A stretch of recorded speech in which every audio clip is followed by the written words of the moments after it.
responding to air raid alarms, blackout action plan. When life feels peaceful, families dining, children playing, markets buzzing, it's easy to forget how fragile that peace is. At the moment an air raid siren pierces the calm, everything changes.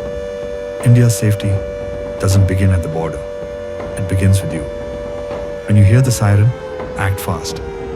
Turn off all lights, fans, and appliances. Draw the curtains. Shut the windows. Even a single spark can guide the enemy. This isn't panic, this is preparedness. The strength of a nation that knows how to protect its own.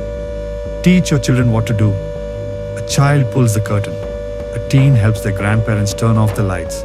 A family sits in silence, calm, composed, ready.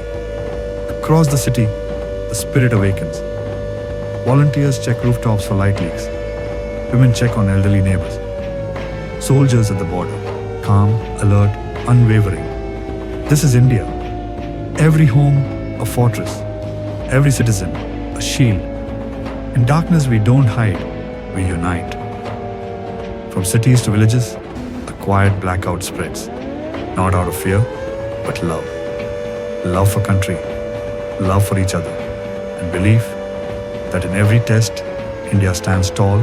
Stay calm, stay strong. We belong to India. India belongs to us.